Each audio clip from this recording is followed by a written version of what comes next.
뉴스쇼가 수요일에 마련하는 코너입니다. 라디오 재판정.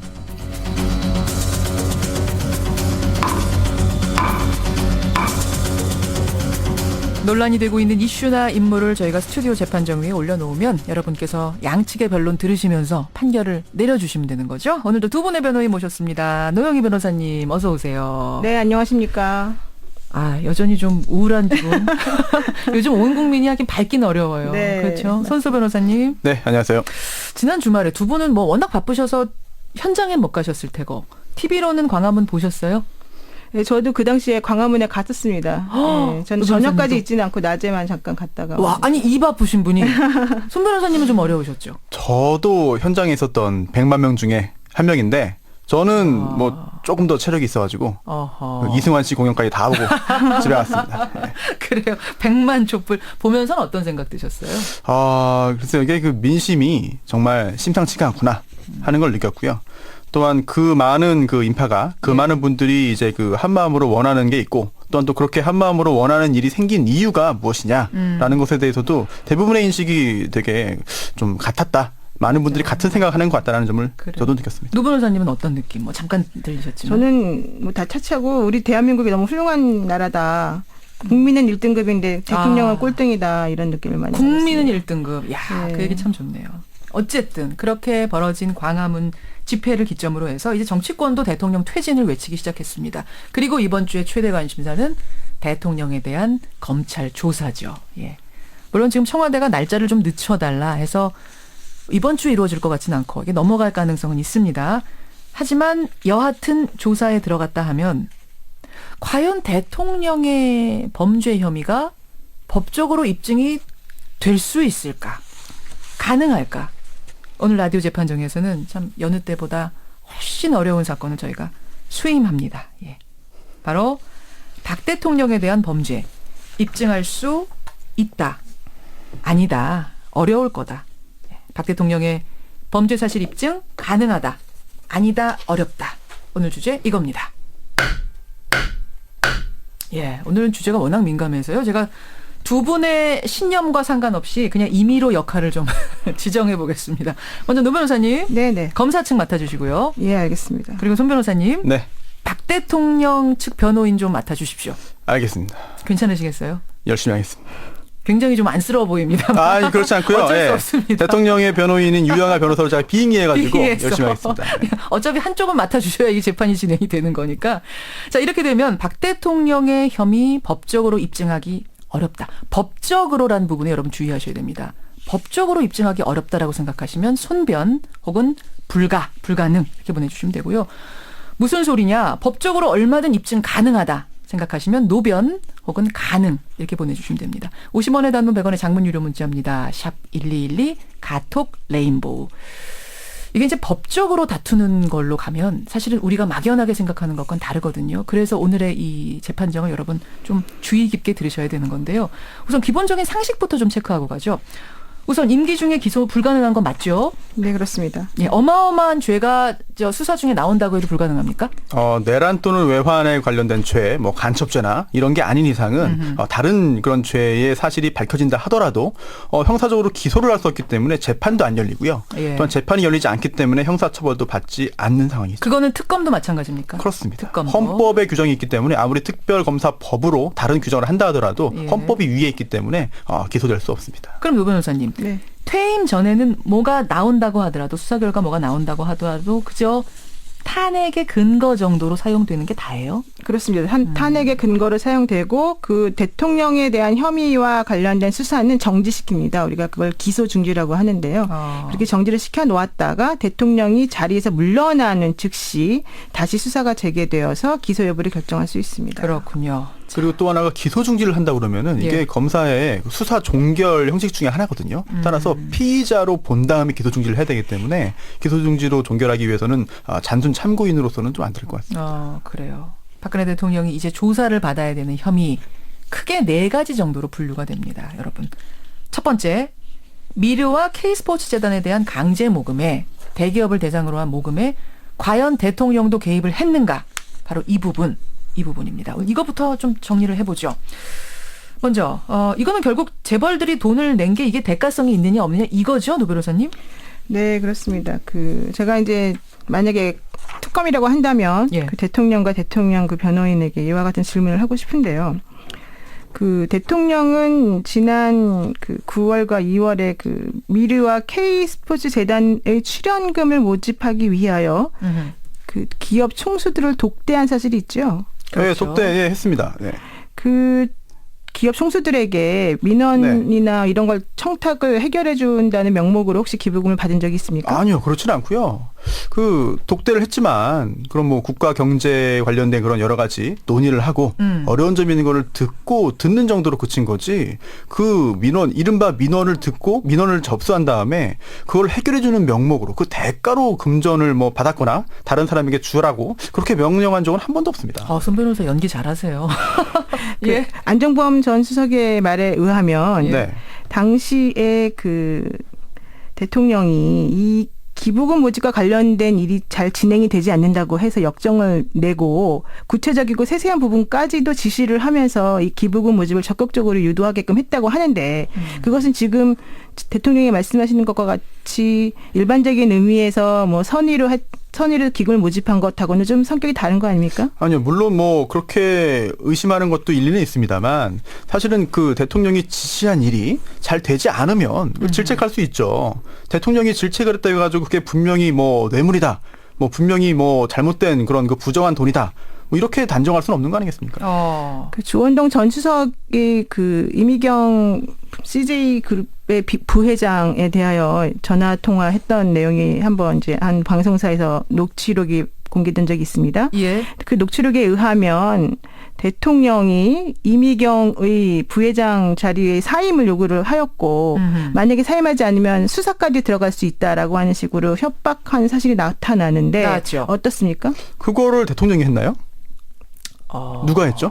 조원동 전 경제수석이 했다고 지금 이제 추정이 되는 건데 만약 했다면 예. 그렇다면 조원동 전 경제수석에게 대통령이 지시를 했냐? 그렇게 하라고 시켰냐? 물증이 있느냐? 네, 이 부분에 대해서는 지금 전혀 아무런 근거가 없거든요. 단순히 정치적으로 청와대에서 일하는 고위 공무원이 그런 일을 했다면은 그 공무원이 처벌받으면 됩니다. 이게 과연 대통령까지 올라갈 수 있는 근거가 뭔지 모르겠어요. 조원동 수석이 대통령의 뜻이다라고 분명히 말했어요. 녹취록에 보면은. 그건 어떻게 설명하시겠습니까? 조원동 수석이 말이죠.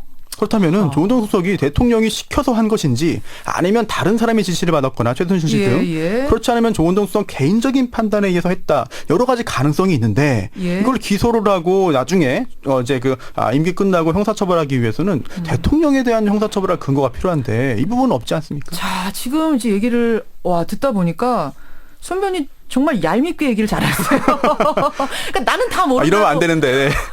다 모른다로 일관되게 진술할 경우, 노 변호사님, 만약 이제 우리가 모의 재판이니까 진짜 박근혜 대통령이 조사를 받으러 갔는데 다 이렇게 나는 모릅니다. 나는 그냥 독대해서 뭐 덕담 나누고 끝났습니다. 이런 식으로 다 얘기해버리면 어떻게 되는 거예요? 그래서 사실은 지금 박근혜 대통령에 대한 수사를 하기 위해서는 검찰이 가지고 있는 객관적이고 누구도 반박할 수 없는 패가 무엇인가가 매우 중요한 상황입니다. 물증 하나를 뭘 가지고 있느냐. 왜냐하면 기업들 같은 경우에도 기업이 돈을 자발적으로 주었다라고 하면 기업의 법적인 책임은 없어지지만 그렇지 않고 만약에 어떤 대가를 바라고 주었다라는 얘기가 나오기 시작하면 뇌물 공여죄도 성립이 될 뿐만 아니라 그 회장 자체가 업무상 배임죄에 해당이 되기 때문에 기업으로서는 본인이 자발적으로 낸 거다라고 할 수밖에 없는 상황이고요. 그렇죠. 그렇다면 대통령 역시 본인이 그런 식으로 강요해서 거뒀다고 하지 않을 것이기 때문에 준 사람도 없고 받은 사람도 없는 게 돼서 결국 무죄가 되거든요. 무혐의가 되거든요. 그래서 이 부분에 대해서 반격할 카드를 검찰이 가지고 있는 것이 가장 중요한데 여기서 지금 나오는 객관적 증거라고 하는 거는 조원동 수석의 증언.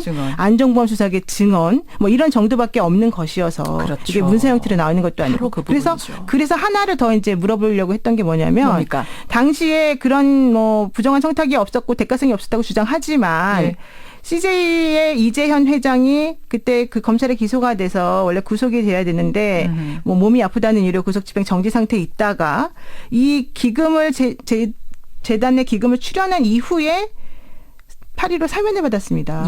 또한 롯데그룹 같은 경우에도 올해 초에 5월에 엄청난 그룹 차원의 수사를 받았는데 예. 결과적으로 지금 현재로서는 용두섬이가 되었죠. 그렇죠. 롯데 같은 경우에는 본인들이 기금을 출연한 이외에 70억을 또 다시 냈다가 바로 하루 전날, 그러니까 압수수색이 이뤄지기 하루 전날 돌려준 정황이거든요. 이런 것들을 보면 부정한 청탁이 없다고 볼 수 없을 것 같습니다. 이거 어떻게 생각하세요, 변호사님? 정황상 의심이 가는 측면이 있어요.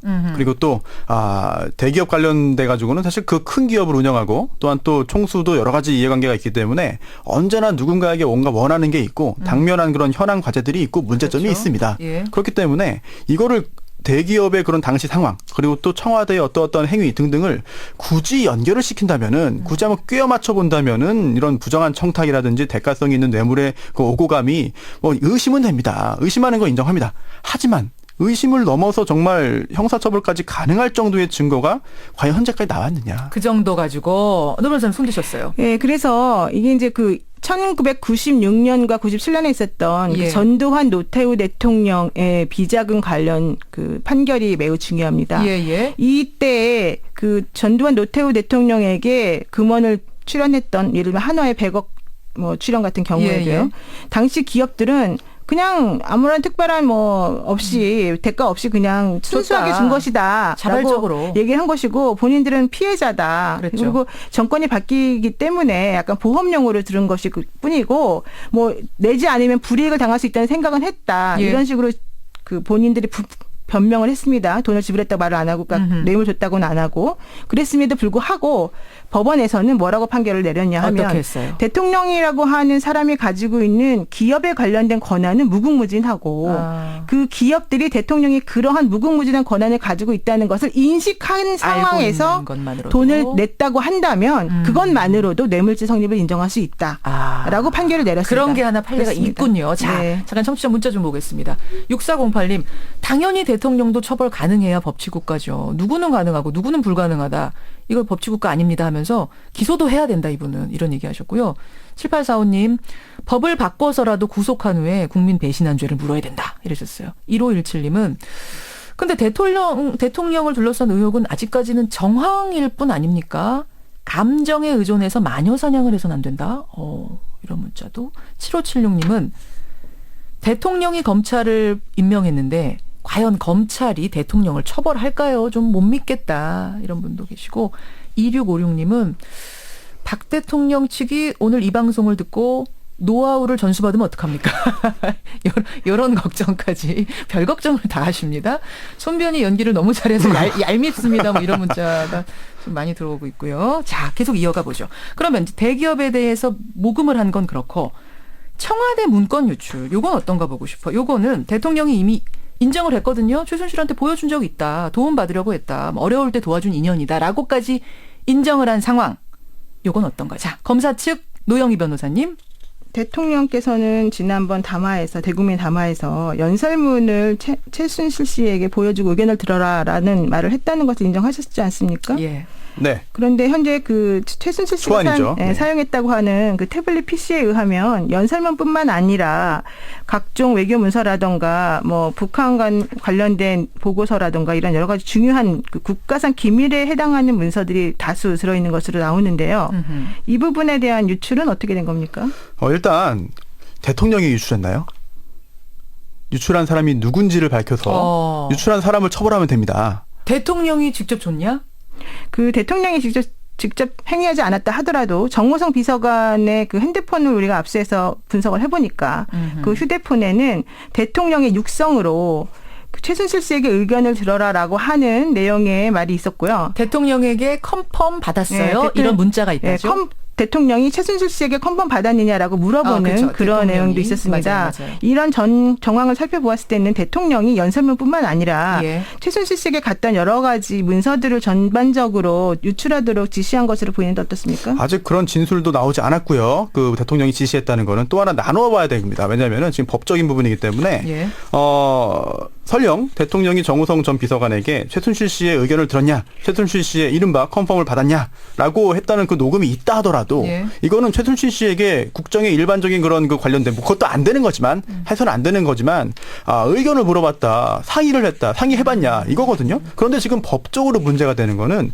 형법 또는 그 관련된 그 특별 법령에 범죄로 규정되어 있는 거를 따지는 거잖아요. 예를 들어서 어제 내 의상, 내일 입을 내 의상, 네. 그거 최순실 씨한테 예. 컨펌 받아서 이런 문제 안 되는 거예요? 오늘 뭐 잘 만들어졌어? 뭐 오방색 잘 들어갔어? 뭐 이런 거 물어볼 수 있는 거잖아요. 하하, 그거는 범죄는 법적으로 볼 아니고요. 수가 없다? 다만 범죄가 되려면은 공무상 비밀 누설죄 등등의 어떤 예. 그 비밀을 누설하는 데 있어가지고 예. 박근혜 대통령이 직접 누설했거나 아니면 이러한 그 비밀 누설 행위 등에 예, 대해서 예. 대통령이 시켰어야 되는데 그런 증거가 있는지 모르겠습니다. 아니, 민감한 자료들이 수두룩하게 나왔잖아요. 외교, 국방 뭐 다. 이거 그러면 이거 박 대통령한테서 나가지 않았을까요? 일단 그 자료를 대통령이 보고를 받을 수는 있잖아요. 나중에 참모진들로부터. 그다음에 그 수집한 자료를 직접 대통령이 유출했을 수도 있습니다. 하지만 대부분의 경우에 통상적으로 청와대 관련된 그런 그 핵심 실무자들이 자료를 생산합니다. 예. 그렇다면 그 단계에서 대통령을 거치지 않고 바로 유출될 가능성이 있거든요. 그렇다면 대통령의 법적 책임에 대해서는 현재까지는 증명이 없는 그럼 거죠. 대통령이 그냥 나는 무조건 모릅니다. 이러면 이거 굉장히 모르쇠를 변호사님. 모르쇠를 일관하게 되면 사실 그에 상응하는 객관적 증거를 제시하지 않는 이상은 와. 입증이 어렵다고 봐야 되는데 예. 보통의 피의자들은 다 손 변호사님처럼 말합니다. 그래서 만약에 저런 식으로 안 말하는 피의자가 어디 있겠습니까? 그거 밝혀내는 건 검찰 몫인 거죠. 그런데 검찰에서는 그 말을 빼고 나머지 증거들을 보았을 때 정황적인 증거들을 살펴보았을 때 예, 예. 누구라도 상식선에 의거해서 이런 식의 태도를 보이는 것이 뭐 이런 식의 판단을 하는 것이 타당하다라고 하는 게 나오면 예. 그것을 가지고서 우리가 기소를 하는 거기 때문에 예, 예. 나머지 판단은 법원이 하는 몫입니다. 그렇군요. 네. 다들 오리발 내민다는 건 그렇습니다. 기본적으로 깔고 네. 들어간단 말씀이에요. 네, 그래서 제가 하나 묻고 싶은 거는 이번에 또 나온 자료 중에 하나가 그레이트 박이라고 하는 그 이메일 아이디를 뭐 정호성이니 안봉근이니 이재만이니 이런 분들이 사용하는 것으로 나왔는데 예, 예. 최순실 씨도 그 아이디를 이용해서 이메일을 주고받았고 청와대로부터 나온 자료를 전부 다 확인했다라고 하는 네. 증언을 확보했습니다. 예. 네. 이 점에 대해서 어떻게 생각하십니까? 그 아이디를 공유한 사람이 그 청와대 이른바 문고리 3인방과 최순실 씨, 즉 4명으로 현재까지는 보이는데 네. 그렇다면은 대통령이 그 아이디를 공유했다? 대통령도 그 아이디를 통해서 외부인들에게 비밀을 누설했다? 그런 증거는 여전히 없지 않나 싶습니다. 대통령이 그 지시한 내용과 문자, 뭐 녹음 이런 것들이 있기 때문에 그런 부분 플러스 이 그레이트박이라고 하는 이메일 사용한 내역이라든가 태블릿 PC가 최순실 씨 사용하던 것이었다라든가 이런 여러 가지 정황을 종합해 보면 예. 대통령이 그런 지시를 한 것으로 판단이 된다라는 건데요. 그 부분은 사실 법원의 판단을 받아봐야겠습니다만 법원에서 유죄 판결을 하기 위해서는 검사가 뭐 의심의 여지가 없을 정도로 유죄의 확신을 가져야 되는데 예. 과연 그 정도까지 범죄 사실 증명에 이를 수 있을까 의문입니다. 아, 자, 야, 이거 정말 뜨겁네요. 오늘 이거 시간을 여기서 끝내면 안 돼야 될 것 같은 뜨겁게 달아오르고 있고 우리 청취자들도 그냥 바람과는 상관없이 자신의 바람과는 상관없이 야, 법적으로는 이거 어떻게 되는 거예요? 혼란을 겪고 계세요. 청취자 문자를 보면 알 수 있는데 8672님 대기업이 정말 대가성 하나도 없이 그런 엄청난 돈을 줬을까요? 이거 그 부분을 상식적으로 생각해야 된다. 국민과 같이 기소 처벌해야 된다 하셨고 2793님 아니 지금 상황 정도면 이거 내란이라고 봐야 되는 거 아닙니까? 하면서 역시 이제 기소해라고 얘기하셨고 3805님 대통령이란 직책 때문에 강도 높은 수사를 할 수도 없고 그래서 직접적인 증거도 찾기 쉽지 않을 것 같아서 너무 답답하다. 그래서 이분은 결국 처벌이 불가능하지 않을까란 말씀을 노 변호사님 끄떡끄떡 하시네요. 네, 바로 그래서 지금 뭐 안종범이니 최순실이니 안봉근이니 정호성이 이런 분들이 예. 모든 것을 대통령의 지시에 따랐다라고 말을 하는 겁니다. 그렇게 말을 하면 대통령에게 책임이 가지 않습니까? 그렇죠. 근데 대통령을 조사해 보니까 난 모르다. 대통령은 모른다라고 하는 거예요. 그러면 그 중간에 사이에 있는 것들을 검찰이 객관적으로 밝혀내야 증거를 되는데. 제출해서 밝혀야 되는데 예. 그런 증거를 확보할 수가 없어요. 왜냐하면 예. 얼마 전에 또 정호성 그 휴대폰을 분석해 보니 예.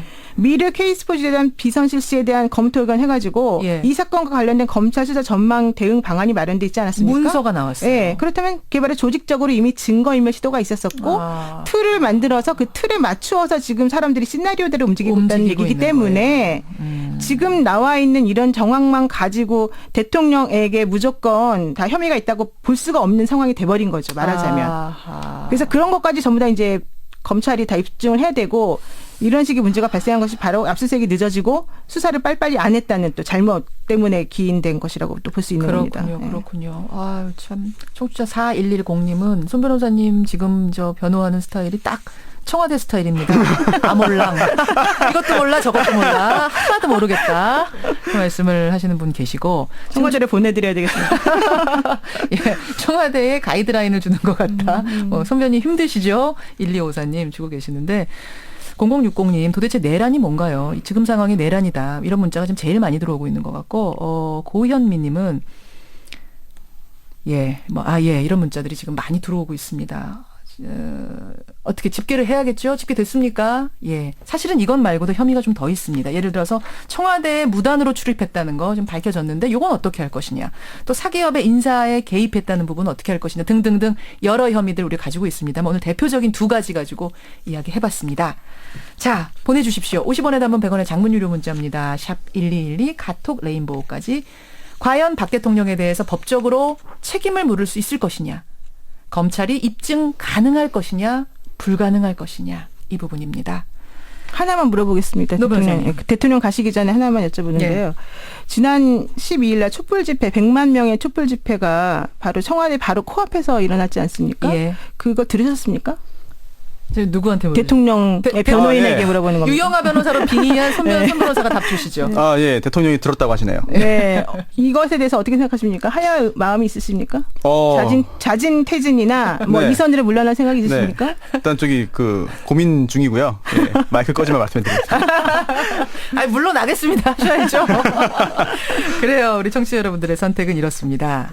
박 대통령 수사 범죄 입증이 될 거다 어려울 거다.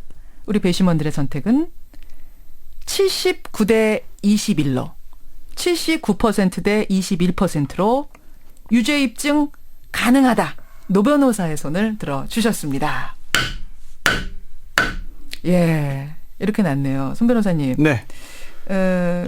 희망과 상관없이 오늘 어려운 임무를 맡아 수고하셨어요. 어렵네요. 얼굴이 지금 뜨겁게 달아올 정도인데 검찰 잘못한 점이 대통령에게 있다고 한다면 검찰이든 특검이든 모든 걸 다 최선을 다해서 밝혀내야 하는 것이 국민에 대한 도리이자 그들의 의무가 아닌가 생각됩니다. 그래요. 노 변호사님. 저는 지금 유영아 변호사나 대통령이 어려웠다고 하시는데 그들은 하나도 어렵지 않은 것 같고요. 검찰이 어려운 것 같습니다. 이렇게 모든 것을 부인하는 피의자를 상대하면서 객관적 증거가 없는 상태에서 검찰이 이걸 밝혀낸다는 것 자체가 사실은 매우 어렵거든요. 그래서 이번에 물론 특검도 있지만 그 특검이 이루어지기 전에 이번 19일 이전에 대통령에 대한 수사가 빨리 이루어져서 실체적 진실이 발견됐으면 좋겠습니다.